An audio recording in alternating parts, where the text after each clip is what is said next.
Terima kasih saya ucapkan kepada Majlis Perwakilan Plaza Universiti Sultan Zainal Abidin dan pihak penganjur kerjasama bersama kerana memberi peluang untuk saya berkongsi buah fikiran. Yang dihormati barisan para juri yang berdedikasi, rakan-rakan seperjuangan serta para penonton di rumah sekalian.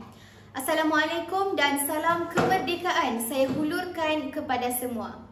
Berdirinya saya di sini untuk menyampaikan pidato bertajuk penghayatan rukun negara dalam menerapkan semangat patriotisme semasa pandemik. Rakan-rakan sekalian, dari kecil kita telah dididik dengan semangat prinsip rukun negara menjadi teras perpaduan rakyat Malaysia.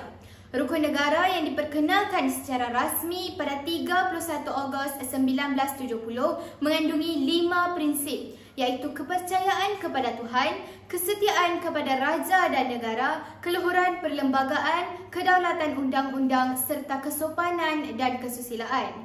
Walau bagaimanapun, penghayatan rukun negara kini semakin luntur dari jiwa rakyat Malaysia apabila mereka semakin meningkat dewasa. Hal ini disebabkan oleh masyarakat pada alaf ini tidak menyedari kepentingan atau manfaat menghayati prinsip-prinsip rukun negara. Berdirinya saya di sini dengan penuh iltizam ingin menyebarkan sedikit dogma berpandukan tinta dan wacana para ilmiah yang memberi persoalan bagaimana rakyat Malaysia dapat menggunakan penghayatan rukun negara dalam membendung masalah berkaitan pandemik. Warga maya yang dikasihi sekalian, kesatuan dan perpaduan merupakan pembawaan utama dalam rukun negara. Seperti yang kita tahu, rukun negara Malaysia digubal selepas peristiwa 13 Mei 1969. Perlunya perpaduan dan kesatuan antara rakyat Malaysia adalah supaya usaha kerajaan untuk memajukan dan memakmurkan negara dapat dicapai bagai aur dengan tebing. Sekiranya malap sinar perpaduan, maka wujudlah golongan anti-vaksin dan mereka yang melanggar tata cara pengendalian piawai, seterusnya melambatkan daya usaha kerajaan untuk membanteras penularan COVID-19. Pada awal pelaksanaan PKP, masyarakat bersama-sama menggembleng tenaga untuk menghasilkan peralatan pelindung diri PPE dan penghantaran makanan kepada mereka yang terkesan.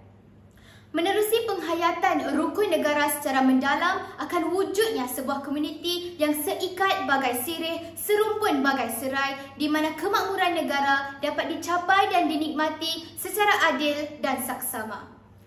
Para pendengar sekalian, sebagaimana yang kita sedia maklum, pelaksanaan Perintah Kawalan Pergerakan adalah satu usaha untuk membendung penularan wabak dengan mengehadkan aktiviti secara fizikal.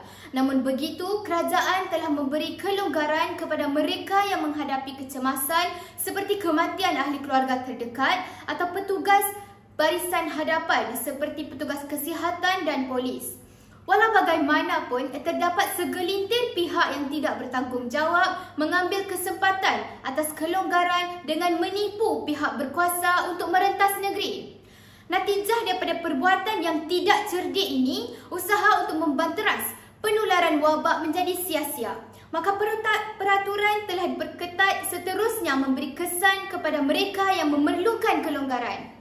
Dengan wujudnya sinergi antara rakyat untuk akur terhadap undang-undang negara, lebih mudah untuk membentuk negara yang berdaulat untuk kemudahan generasi akan datang. Hadirin sekalian, memandangkan kurangnya aktiviti sosial secara fizikal ketika ini, amat difahami bahawa sebahagian besar masyarakat telah terkesan secara mental dengan perubahan semasa. Perbalahan yang sering kali berlaku di laman sosial sehingga menyebabkan kata-kata kesat dan kurang manis dilontarkan sesama sendiri. Perbuatan ini sangat bertingkah dengan pembawaan rukun negara kelima, iaitu kesopanan dan kesusilaan. Rasa empati harus dinyalakan dalam setiap jiwa anak Malaysia supaya kita sedar bahawa berat akan sama-sama dipikul dan ringan sama-sama dijinjing. Budaya berbudi bahasa bukan sahaja perlu diamalkan di alam nyata, malah juga di alam maya ketika identiti sebenar diselindungi nama pengguna tidak berwajah. Ingatlah, Penggunaan gaya bicara yang sopan dan berhikmah di media mampu membina mentaliti yang lebih matang dalam kalangan rakyat Malaysia dan mengukuhkan lagi persefahaman antara satu sama lain. Akhir kalam dapat disimpulkan di sini bahawa semua pihak dalam menangani wabak ini haruslah mengambil pendekatan yang lebih bersungguh-sungguh untuk menjamin kehidupan yang terbaik bagi kita semua. Bagaimanapun, semua ini perlu dilakukan bersama-sama dengan penuh rasa muhibah dan kemesraan oleh seluruh rakyat negara ini. Seterusnya membawa kepada seruan tema Hari Kemerdekaan Malaysia Prihatin. Saya ingin seru agar semangat patriotisme sentiasa mekar dalam setiap dada anak Malaysia. Mudah-mudahan dengan cara ini, rasa cinta kepada negara tidak akan kunjung padam sampai bila-bila. Selamat menyambut Hari Kemerdekaan ke-64 tahun 2021.